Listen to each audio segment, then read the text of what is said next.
Lokvani news, जनसामान्यांचा आवाज।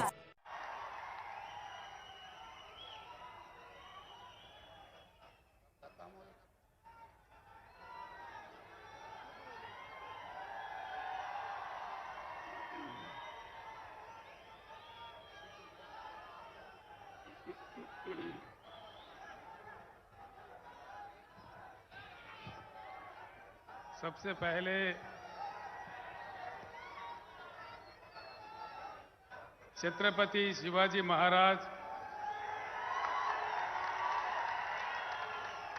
और शव Maharaj doctor B R. Ambedkar, doctor Jyotirao Phule, मां सावित्रीबाई ऐसे महान पुरुषों को जन्म दिए इस पावन धरती महाराष्ट्र धरती को मैं प्रणाम करता हूं।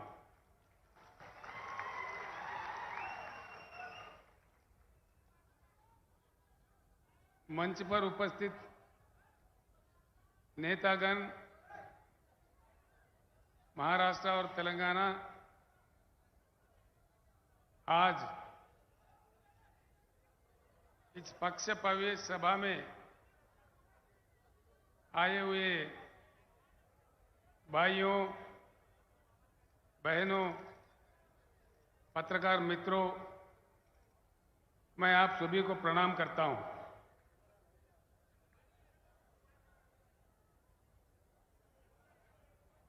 एक नई पार्टी बीआरएस पार्टी कुछ समय पहले ही जन्म लिया था। इस पार्टी का नाम पहले टीआरएस था। ये तेलंगाना राज्य तक सीमित था। देश के हालात समझने के बाद देश के विचारधारा को बदलने की आवश्यकता को समझने के बाद हमने फैसला लिया है कि हमको राष्ट्रीय स्तर पर काम करना है। इसी चीज को लेके हमने बीआरएस का उद्घाटन किया है। पूरे देश भर में काफी समर्थन मिल रहा है। मैं एक विनम्र पूर्वक आप सारे लोगों से प्रार्थना करना चाहूंगा, खास तौर पर हमारे पत्रकार भाइयों से भी, मेरे बात जो भी आप सुन रहे हैं यहीं भूल मत जाइए, यहीं छोड़ मत जाइए। आप वापस अपने गांव या अपने बस्ती, अपने शहर में जाने के बाद जरूर इन बातों पे चर्चा करें, ये मैं आपसे चाहता हूं। इस बात की इस देश में बहुत सख्त आवश्यकता है। देश की विचारधारा में, देश के सोच विचार में, देश को चलने चलाने में एक बड़ी परिवर्तन की आज आवश्यकता है। हमको आजादी मिले 75 साल गुजर गए। सरकारें कई बने, नेता कई आए, आमदार, खासदार, मंत्री, मुख्यमंत्री, प्रधानमंत्री कई बने। उनको हम ही लोग बनाते गए। एक बात पे विचार कीजिए, भाषण तो बड़े लंबे लंबे आते हैं, कई बातें सुनने को आते हैं।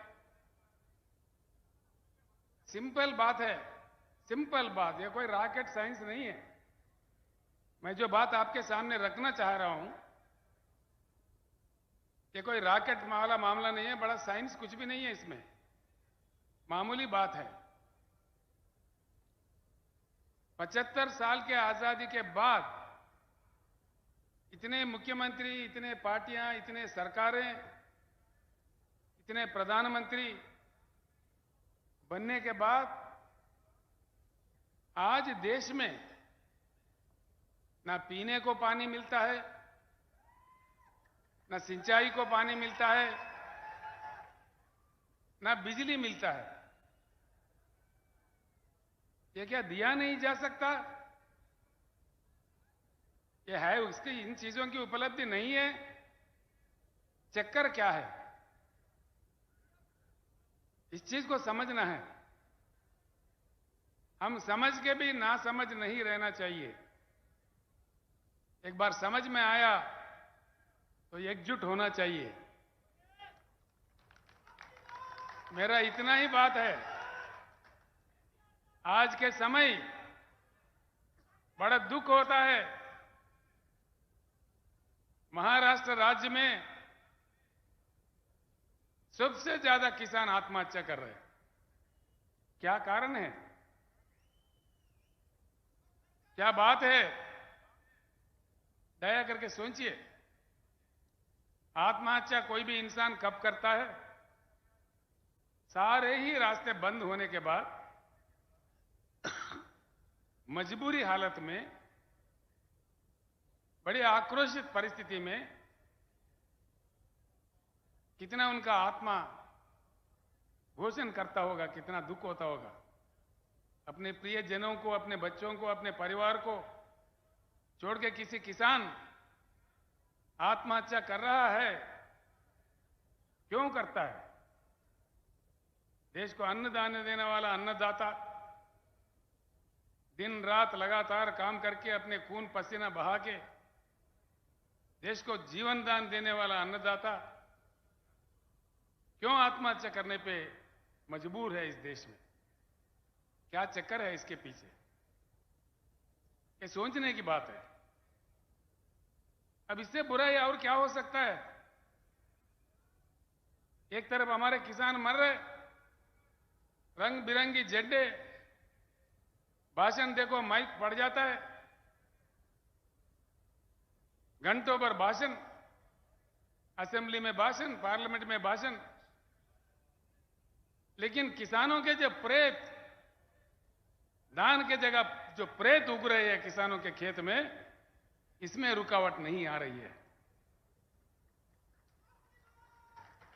इसीलिए बीआरएस का सबसे पहले नारा, हिंदुस्तान में पहली बार किसी पार्टी ने कहा है, वो बीआरएस पार्टी है, अब की बार किसान सरकार।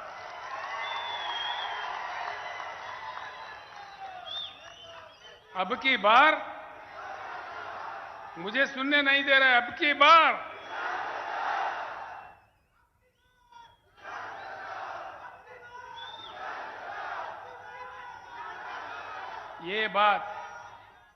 ये बात अगर हमारे किसान समझे, हमारे किसान अगर इस बात को समझे, धर्म के नाम पे, रंग बिरंगी झंडों के नाम पे, जाति के नाम पे, राजनीतिक पार्टियों के नाम पे बंटवारा नहीं होते हुए अगर हम एकत्रित हो, एकजुट हो, वज्रमूठ हो, ये कोई असंभव बात नहीं है। सिंपल बात है। इस देश में किसानों की संख्या 42% से ज्यादा है। 16 करोड़ हमारे किसान परिवार है, और उसमें मजदूर खेती, हमारे खेती पे काम करने वाले जो मजदूर भाई है, हमारे साथी है, वो दोनों अगर मिला दिए, हम 50% से आगे हैं। सरकार बनाने के लिए इससे ज्यादा ताकत नहीं चाहिए। एक ही बात गांव में जाके चर्चा कीजिए, आज रात में, आज में, कल में, जब आपको टाइम मिले, अपने दोस्तों के साथ, अपने किसानों के साथ संजीदा बैठ के चर्चा उठाइए। क्या केसीआर ने आके नांदेड़ में ऐसा कहा कि ये बात सच है कि झूठ है? मैं इतना ही आपसे प्रार्थना करता हूं, जो लोग समझते हैं बात को, एक दीप से दूसरा दीप जलाए जैसा बात को फैलाना चाहिए, समझाना चाहिए। मुझे पूर्ण विश्वास है भारत बुद्धिजीवियों का देश है, बुद्धुओं का देश नहीं है। वक्त आने पर, देश को बात समझ में आने पर महापुरुषों को, महानेताओं को यूं तुत्कार दिया। देश में जब इमरजेंसी लगा, पाबंदियां लगे, लोक नायक जयप्रकाश नारायण के एक आवाज पे सारे देश एकत्रित हुए। उस समय के महान नेताओं को यूं उठा के फेंक दिए। आज वक्त आया है किसान भाइयों, बहुत हो गया इंतजार। 75 साल काफी लंबा ही समय होता है। अब तक हम हल चलाते हुए कलम किसी और के हाथ में दिए। किसानों को आज सिर्फ हल चलाना नहीं, कलम चलाना, कानून बनाना भी सीखना चाहिए। बोलने से फायदा नहीं है भाइयों, खाली बोलना नहीं है, नारा लगाना नहीं है। खुद बन जाओ आमदार, खुद बन जाओ खासदार, तभी बनेगा किसान सरकार।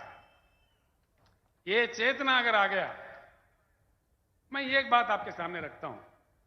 मैं कोई अमेरिका का कहानी या किसी अन्य देश का कहानी या किसी अन्य राज्य का कहानी नहीं कहता। जो अपने महाराष्ट्र राज्य में उपलब्ध है, भाई क्या बात है। अब एक ही बात है, जब भी चुनाव आता है ना, चुनाव आने पर क्या हो रहा है, किसी न किसी पार्टी जीतता है, किसी न किसी नेता जीतता है, लेकिन जनता हारता है। अब कुछ उल्टा होना चाहिए। आगे चुनाव जब भी होगा, जनता को जीतना चाहिए, वो किसानों को जीतना चाहिए। हमारे समस्याओं का वही समाधान है। हकीकत में क्या है, भारत क्या गरीब देश है? बिल्कुल नहीं है। आप लोगों को आश्चर्य होगा, राजनीति में मेरा जीवन अब तक 50 साल बीत गए। मैं राज्य मंत्री, एमएलए, एमपी, केंद्र मंत्री, मुख्यमंत्री, कई चीज पे काम किया। अनुभव के साथ मैं कह रहा हूं, सत्य यह है कि हमारा देश अमेरिका से भी धनवान देश है। करने वाला अगर हो, नेता का काम ईमानदार हो, काम दमदार हो, अमेरिका से भी हम प्रबल आर्थिक शक्ति बन सकते हैं। इसमें कोई गुंजाइश, कोई शक नहीं है। लेकिन नहीं बनते। एक ही बात से आप समझ जाओगे। एक छोटी सी बात मैं आपको कहूंगा, मैं आपका ज्यादा वक्त भी खराब नहीं करूंगा, जो आप आसानी से समझ पाओगे वो बात मैं आपके सामने रखना चाहता हूं। यहां भारत में संपत्ति है, उस संपत्ति से प्रजा वंचित है। क्यों? क्या पाप किया है जनता ने? प्रकृति ने, भगवान ने 4 चीज, बहुत ही मूल्यवान चीज हमको दिया है। वो है पानी, भूमि, कोयला, काम करने वाले 140 करोड़ जनता। इस देश में अमेरिका हमसे 2.5 गुना बड़ा है, लेकिन उनके पास कृषि योग्य भूमि सिर्फ 29% है। चाइना हमारे से 1.5 गुना बड़ा है, लेकिन उनके पास कृषि योग्य भूमि सिर्फ 16% है। पूरे दुनिया में सिर्फ भारत ही ऐसा देश है जहां 50% कृषि योग्य भूमि है। भारत के भूमि को एकड़ में अगर नापा जाए, भारत का सारा जमीन, भारत देश का 83 करोड़ एकड़ बनता है, 83 करोड़ एकर्स। इसमें सीधे ही 41 करोड़ एकड़ कृषि योग्य भूमि है। ये आंकड़े मेरे नहीं है, केंद्र सरकार के आंकड़े हैं। एक चीज भूमि है, दूसरा चीज, बारिश होता है भारत में हर साल। ये भी मेरे आंकड़े नहीं है, सेंट्रल वाटर कमीशन के आंकड़े हैं। 1,40,000 टीएमसी की बारिश होती है इस देश में, 1,40,000। इसमें आधा बारिश होने के समय में आधा प्रतिशत इसमें बाष्पीकरण होता है, इवापोरेशन होता है। बाकी 70-75,000 टीएमसी शुद्ध पानी हमारे नदियों में बहता है, कश्मीर से लेकर कन्याकुमारी तक। आज तक हिंदुस्तान में आजादी से लेकर आज 75 साल तक पानी अगर उठाया तो सिर्फ 20-21,000 टीएमसी का उपयोग हो रहा है। बाकी 50,000 टीएमसी का पानी समंदर में बह जा रहा है। ये भी मेरे आंकड़े नहीं है, सेंट्रल वाटर कमीशन के आंकड़े हैं। 50,000 टीएमसी समंदर में जाता है। नेता हमारे तमाशा देख रहे, सरकार हमारे तमाशा देख रहे। कोने कोने में पीने का पानी का किल्लत। महाराष्ट्र मुझे बड़ा अजीब लगता भैया। महाराष्ट्र से कृष्णा निकलता है, गोदावरी निकलता है, यहां प्रवरा नदी है, पूर्णा नदी है, पेनगंगा है, वेनगंगा है, वारदा है, पंचगंगा है, घटप्रभा है, मंजीरा है, भीमा है, प्राणहिता है, इंद्रावती भी है और छोटे छोटे कई नदियां हैं। महाराष्ट्र राज्य में पानी का किल्लत क्यों, किस लिए? इसके कसूरवार कौन है? दया करके सोचिए। मैं इसीलिए आप सब लोगों को प्रणाम करके प्रार्थना कर रहा था, वापिस गांव जाके इस बात को चर्चा कीजिए। इस देश में सरकार किसने चलाया? 75 साल में ज्यादा से ज्यादा समय 54 साल 54 इयर्स कांग्रेस ने हुकूमत की इस देश में। 16 साल नंबर 2 स्थान पे भाजपा हुकूमत किया। बस 3, 4, 5 साल दूसरे लोग आए और गए बीच में। कोई साल, कोई सवा साल, कोई 1.5 साल, कोई 8 महीना। वीपी सिंह, चंद्रशेखर, देवेगौड़ा, ऐसे लोग कम समय के लिए थे। 75 सालों में 70 साल यही 2 पार्टी हुकूमत करते रहे। अगर कोई कसूरवार है तो ये 2 पार्टियां ही है। इस बात को गांव में जाने के बाद सोचिए, चर्चा कीजिए। ये लोकतंत्र है, लोकशाही है, हम अपने बात रख सकते हैं।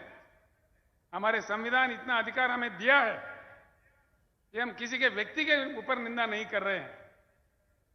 जो इतिहास चला उसको साफ बता रहे हैं। अब देखिए, कुछ हल निकला, कुछ समाधान निकला। कांग्रेस गया, बीजेपी आया, भाई वही भाषणबाजी। कोई ये बात तो कोई वो बात।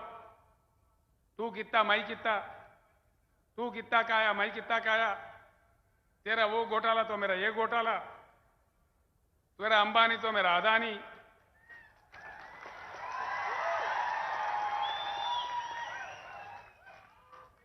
एक सिंपल बात मैं बताता हूं, सिंपल बात है जो आपके आंखों के सामने है, आसानी से आप समझ जाओगे।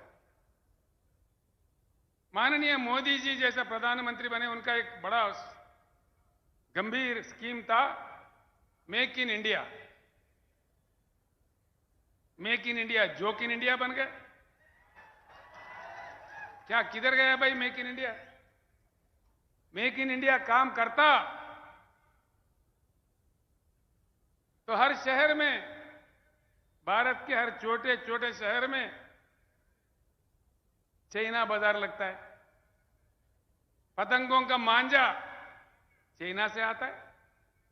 दीपावली के पटाखे, होली के रंग, दीपावली के दिए आखिर हम पूजने वाले गणेश मूर्तियां, हमारे राष्ट्रीय ध्वज तिरंगा, ये सारी चीज चाइना से आते हैं।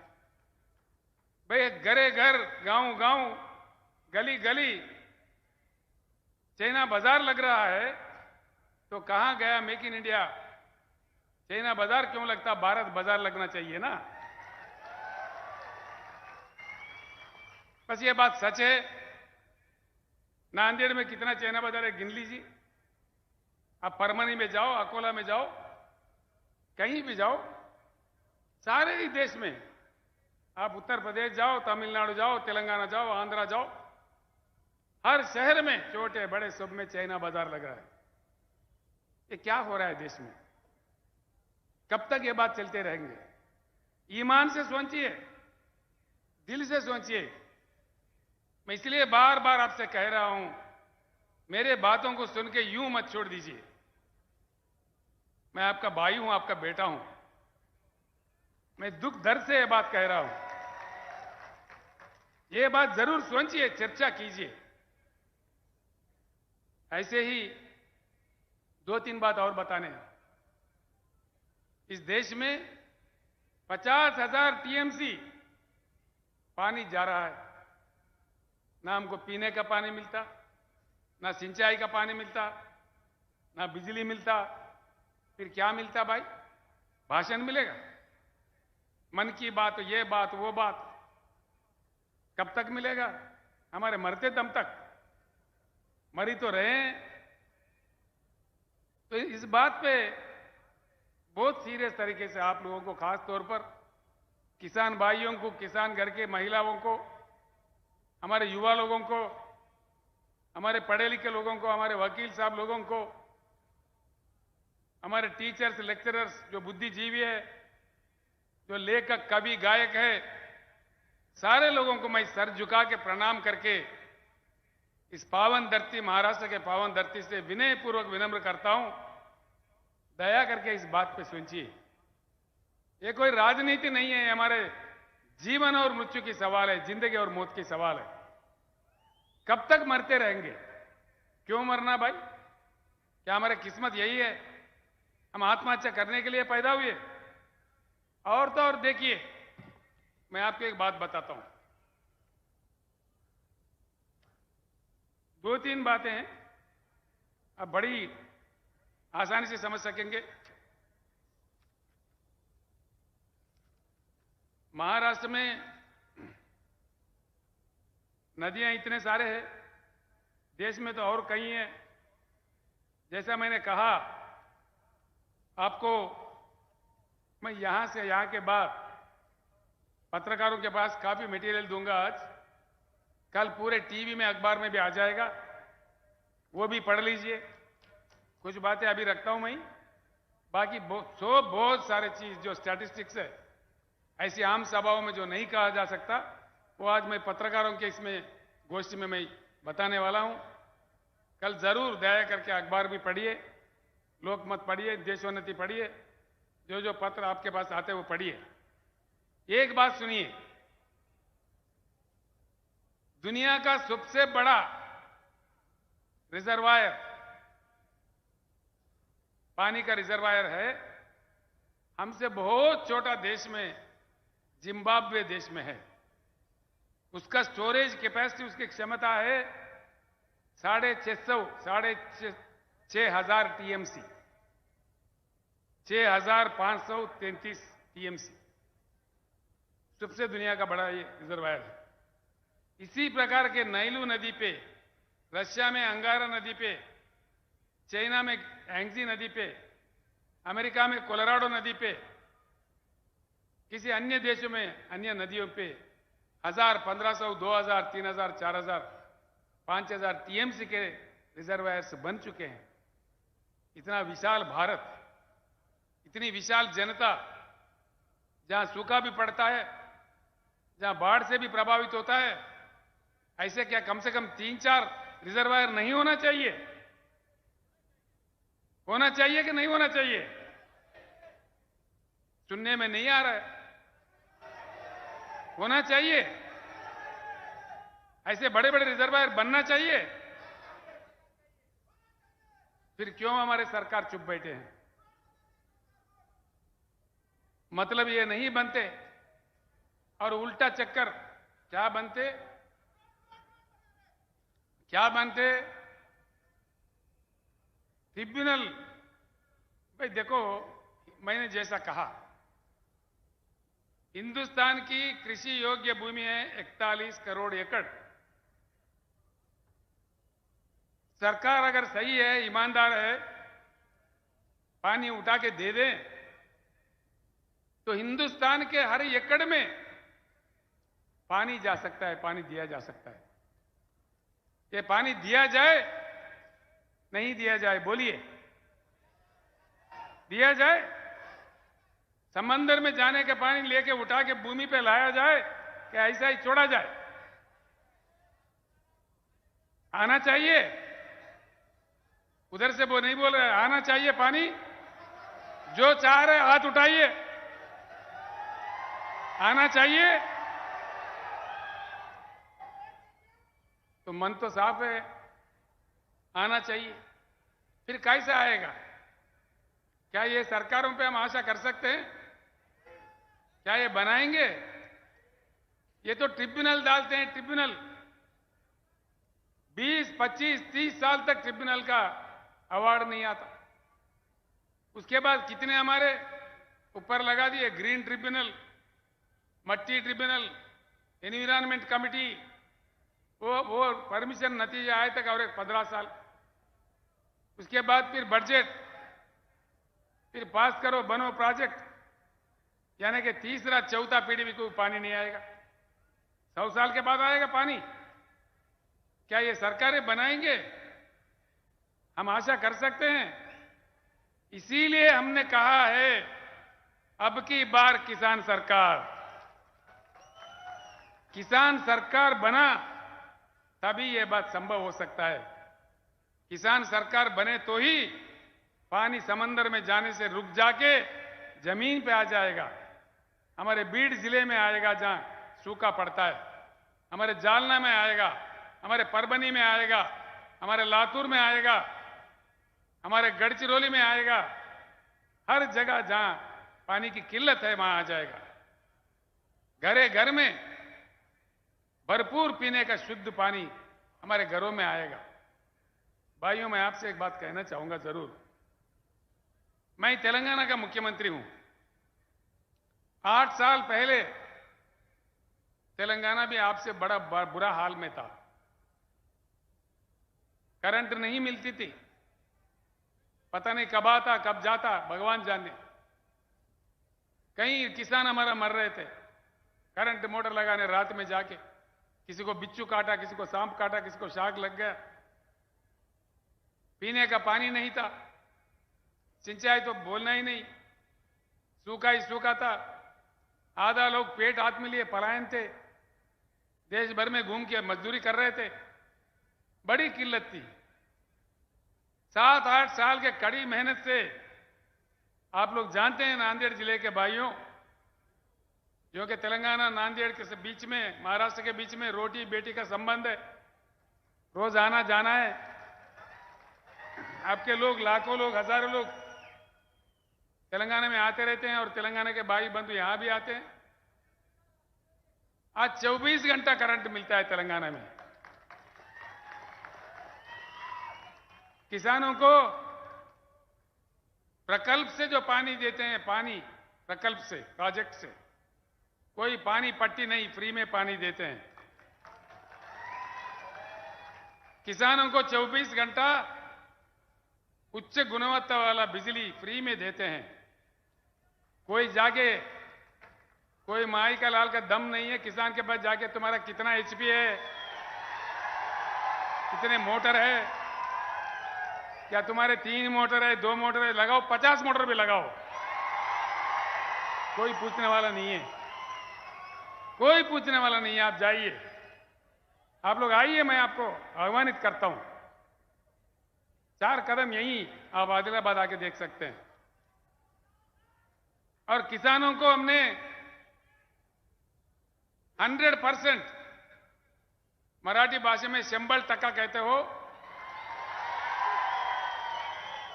बीमा का जो रकम है 100% सरकारी बनती है और दुर्भाग्यपूर्ण तरीके से किसी किसान का मृत्यु एक्सीडेंटल नहीं, सहज रूप में स्वाभाविक तरीके से भी नेचुरल डेथ भी, नेचुरल मृत्यु भी अगर होता है, 8 दिन के अंदर उनके घर में 5 लाख का चेक पहुंच जाता है। 70 लाख किसानों का हमने ऐसा किया है। अभी तक करीब करीब 1 लाख किसान जिनका मृत्यु हुआ उनके घर पैसा पहुंच गया है। और किसानों के लिए 10,000 रुपए हर एकड़ को निवेश के लिए देते हैं, हर एकड़ को।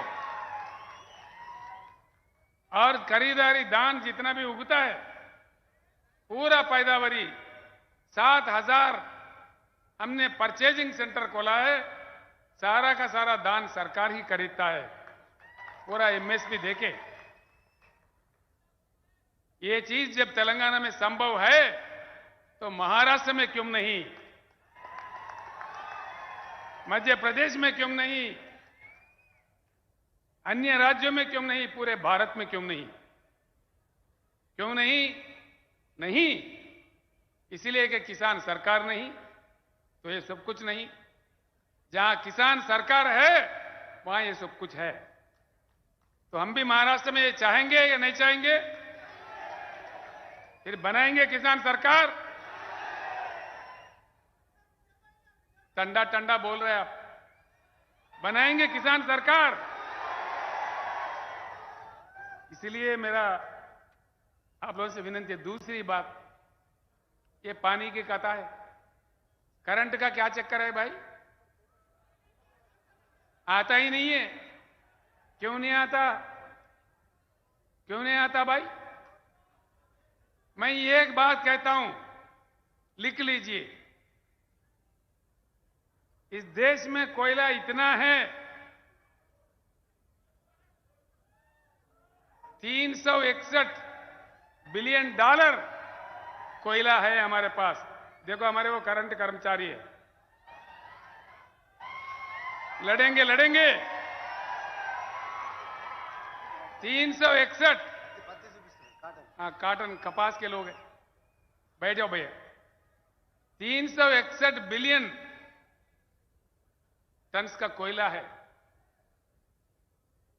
देश को जितना करंट चाहिए उतना अगर कोयला से बिजली पैदा करके अगर देश में 24 घंटा करंट भी दे दें, 125 साल के लिए ये कोयला सीमा बस है। और कोयला कहां है? कहीं आकाश में है? यही है, हमारे चंद्रपुर में है, बलारसा में है, उमरेड में है, हमारे गुग्गूस कालरीज में है, महाराष्ट्र के धरती में ही है। महाराष्ट्र में गोदावरी भी है, महाराष्ट्र में कोयला भी है, लेकिन यहां पानी नहीं मिलता और बिजली नहीं मिलता। ये क्या चक्कर है भाई? जरूर इसमें दाल में कुछ काला है। ये बात अगर आप सही समझ जाओ, इसमें कोई संस्कृत नहीं है, कोई अंग्रेजी नहीं है, कोई जर्मनी जापानी भाषा नहीं है। कौन सा बड़ा समझने की बात है इसमें? बस हम झंडा देखते ही पागल हो जाते हैं। हमारा नेता क्या दिया? तुम्हारा नेता? हमारा पार्टी क्या दिया? क्या बनते? जब ज्यादा से ज्यादा सरपंच बनते होंगे, जिला परिषद चेयरमैन बनते होंगे, लेकिन हमारे किसानों का प्रेत उठ रहा है। इसमें हमको एहसास नहीं होना चाहिए? हमारे घरों में पानी की किल्लत है, इसका हमारे एहसास नहीं होना चाहिए? ये राजनीतिक तमाशा जब तक चलता रहेगा तब तक हम खामोश रहेंगे, तब तक हम बटे हुए रहेंगे, जब तक हम एकत्रित नहीं होंगे। जो संपत्ति हमारे सामने है, हमारा अपना है, हमारे गांव में है, हमारे राज्य में है, इसको जाके हमको वर्ल्ड बैंक से कोई भीख मांगने की जरूरत नहीं है, कोई अमेरिका का फाइल पकड़ने का जरूरत नहीं है। हमारा संविधान है, हमारे कानून है, हम कुछ सब कुछ बना सकते हैं, हम में वो ताकत है, हम आजाद हिंदुस्तान है। लेकिन पार्टियों के नाम पे, धर्म के नाम पे, जाति के नाम पे बटे हुए, बिखरते हुए हिंदुस्तानी है। इसलिए हमारा हालत यह है। मैं एक बात पूछता हूं भाइयों, ध्यान से सोचिए, दिल से सोचिए। आज इस देश का लक्ष्य क्या है? भारत का कोई लक्ष्य है? भारत अपना लक्ष्य खो दिया है? अंधेरे में अपने रास्ते भूल जाके अपने लक्ष्य खो दे के भटक रहा है? बस चुनाव जीतना ही लक्ष्य है, कोई लक्ष्य नहीं है। चुनाव जीतो, दंगा करो, फसाद करो, जाति भेद लाओ, मतभेद लाओ, करोड़ों खर्च करो, शराब पिलाओ, हत्या करो, लेकिन चुनाव जीतो। कब तक जिताते रहेंगे? आकर हम तंग नहीं हो रहा है? जिता जिता के थक गए भाई। कितने आते हैं वोट भिखारी, हर चुनाव में आते हैं रंग बिरंगी कहानी लेके। नेता बदलता है, हमारे किसानों का हालत क्यों नहीं बदलता? किसानों का हालत अगर बदलना है, जैसा तेलंगाना राज्य में बदला है, किसान सरकार आने पर ही बदलता है। अब देखो, मैं दुबला पतला आदमी हूं। मैं जब शुरू किया था, नेता लंबे लंबे मोटे मोटे थे मेरे से। अरे बोला, ये दुबला पतला याद ये किसको दबा देगा भाई, इससे क्या होगा? अब क्या हुआ, देश जाता है। तो इसलिए नेता को देखा हैरान नहीं होना चाहिए। नेता का मोटापा कहां से आता है भाई? हमारे वोट से ही आता है। नेता बनता कहां से है? नेता का शक्ति क्या है? जब हम ये बात जान गए, जब तक ये बात नहीं समझेंगे भाइयों मेरे बहनों, हमारे को मुक्ति नहीं मिलेगा। हम ऐसे ही आत्महत्या करते रहेंगे, लेकिन हमारा कोई देखेगा नहीं। वो लोग हमको लाइट ले लेंगे। दूसरा बात, मैं आपको आश्वासन देता हूं, अगर आप किसान सरकार बनाओ, गुलाबी सरकार बनाओ, 2 साल के अंदर जगमगाता हिंदुस्तान, जगमगाता महाराष्ट्र, हिंदुस्तान के हर गांव में, महाराष्ट्र के कोने कोने के हर छोटे छोटे कस्बे में भी 24 घंटा उच्चगत गुणवत्ता वाला पावर देंगे। ये मेरा आपसे वायदा है। ये हमने करके दिखाया है तेलंगाना राज्य में। जब वहां संभव है, एक बात और सोचिए, तेलंगाना 1/3 यानी कि 4 करोड़ तेलंगाना का आबादी है, छोटा राज्य है। महाराष्ट्र 12.5 करोड़ का आबादी है। तेलंगाना का बजट है 2.5 लाख करोड़। महाराष्ट्र का बजट है 5 लाख करोड़। जब तेलंगाना में किसानों को निवेश दे रहे हैं एकड़ में 10,000, क्या महाराष्ट्र में नहीं दिया जा सकता? महाराष्ट्र में क्या धन की कमी है? धन की कमी नहीं है यार, मन की कमी है। ये बात समझ जाओ। किसान भाई, अगर जो तेलंगाना में जो सुविधा मिल रहा है, सारे सुविधा अगर आप चाहते हो तो उठाओ गुलाबी झंडा और वार ऐसा करो कि खुद बन जाओ नेता। कोई नेता को देखा हैरान होने की कोई जरूरत नहीं है, हम में से ही नेता निकल आते हैं। ये जो नेता है बाल का सुमन है, कहां बैठा है?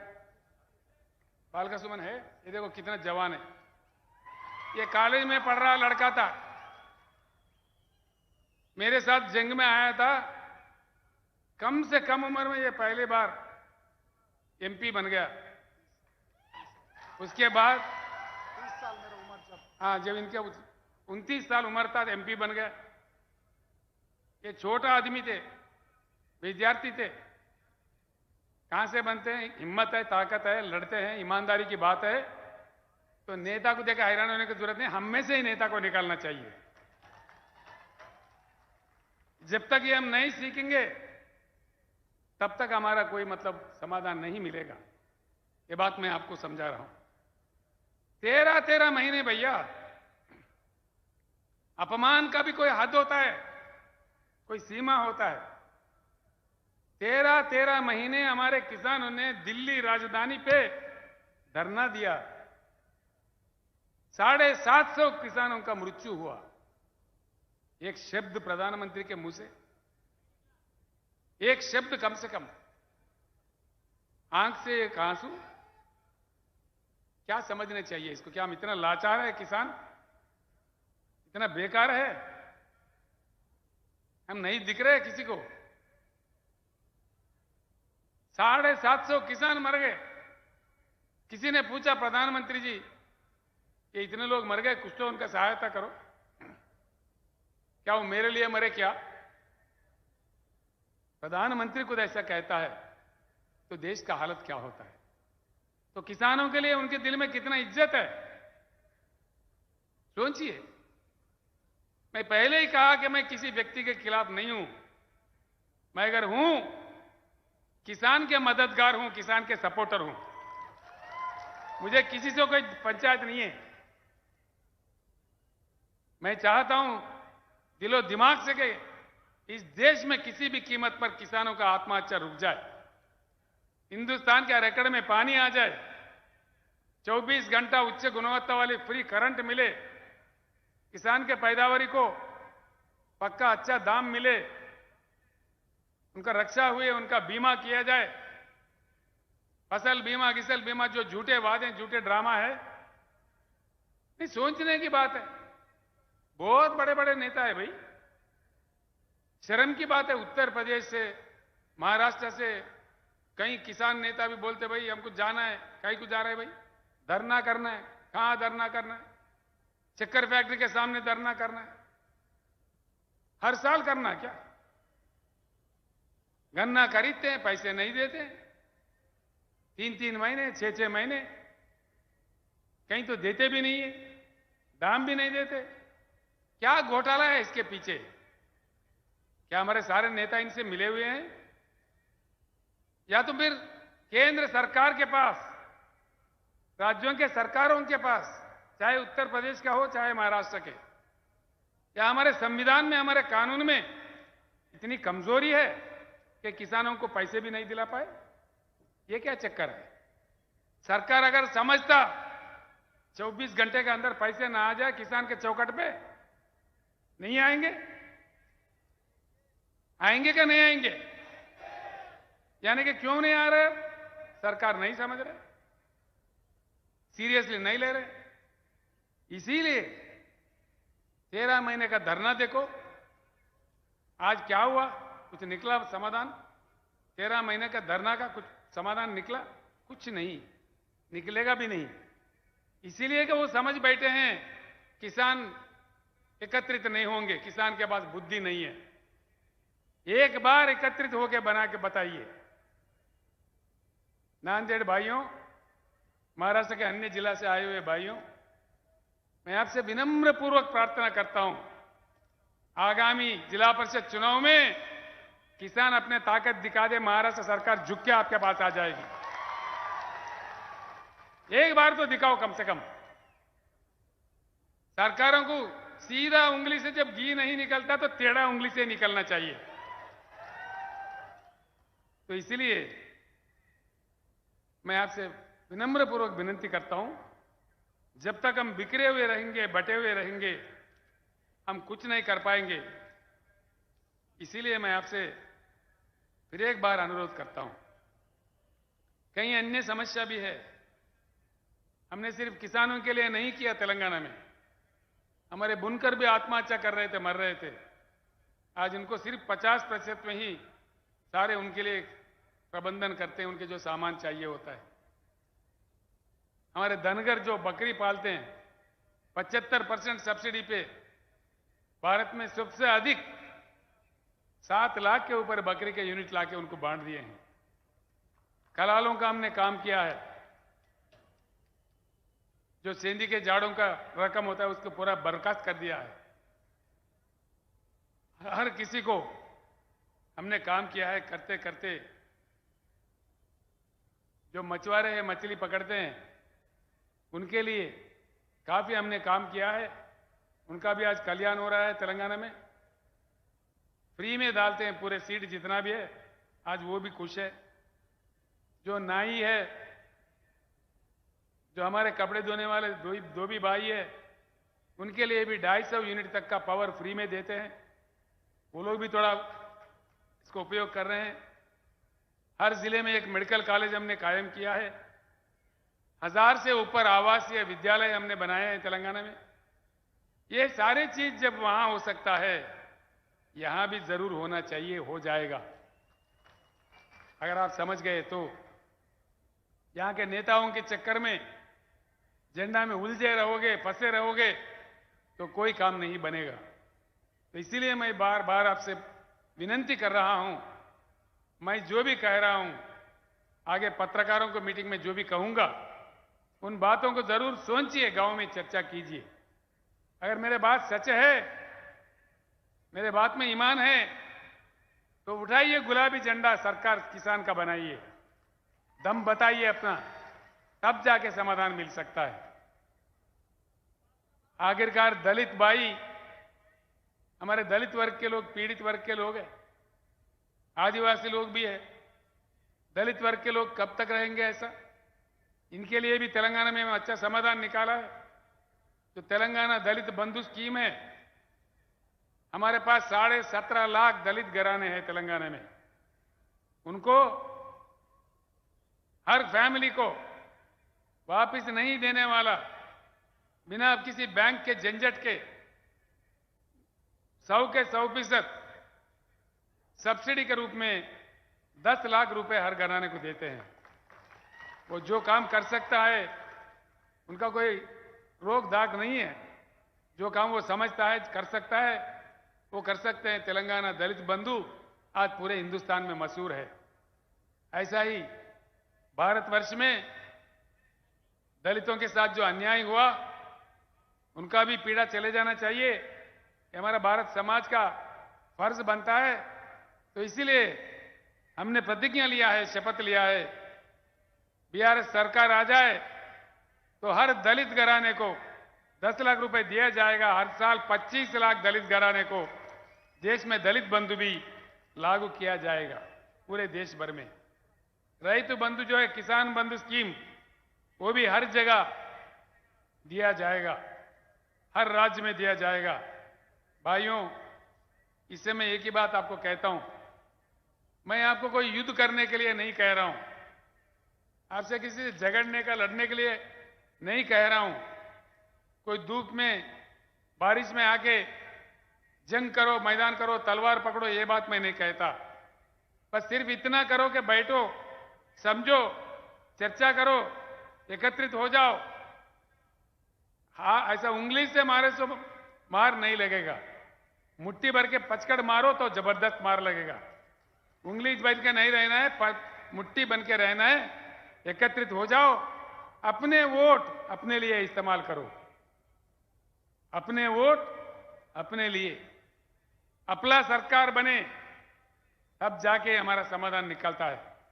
पानी आ जाएगा, बिजली आ जाएगा, एक के पीछे एक सुबह आ जाएगा, सारे समाधान निकाल जाएंगे, ये गोलमाल से हम हट जाएंगे, अपनी सरकार बना लेंगे।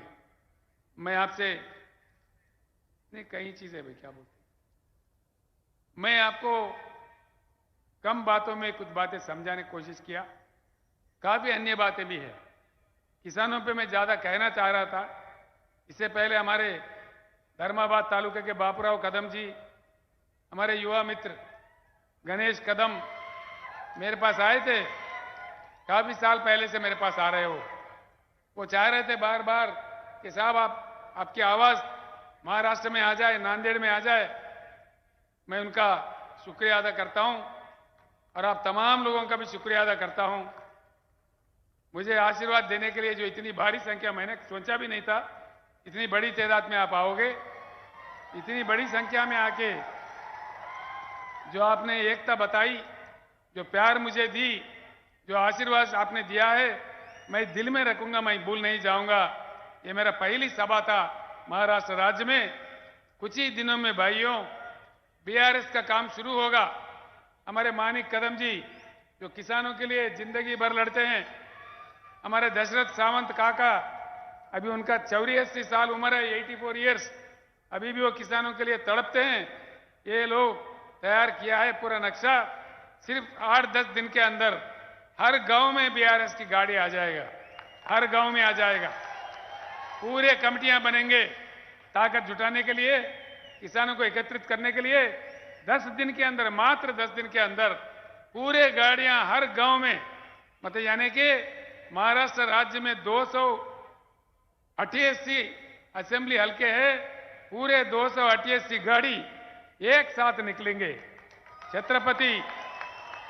छत्रपति महाराज के जन्मस्थल जो शिवनेरी है, वहां माथा टेक के शपथ लेके किसानों का सरकार बनाने के लिए पूरी महाराष्ट्र राज्य में किसान कमेटियां बनाने का प्रक्रिया शुरू होगा। मैं आपसे फिर एक बार प्रार्थना करता हूं कि आप सब लोग एकत्रित हो जाए। मैं भी 4 जगह जाऊंगा, सिर्फ नांदेड़ नहीं, पश्चिम महाराष्ट्र जाऊंगा, विदर्भ में जाऊंगा, उधर उत्तर महाराष्ट्र में भी जाऊंगा, हर जगह जाऊंगा जहां तक मेरे से हो सकता है। जो शक्ति भगवान ने मुझे दी है, मैं पक्का उसके लिए काम करूंगा। इतना कहते हुए, धर्मस्य विजयोस्तु अधर्मस्य नाशोस्तु प्राणिषु सद्भावनास्तु विश्वस्य कल्याणमस्तु। जय महाराष्ट्र, जय भारत, जय हिंद। धन्यवाद।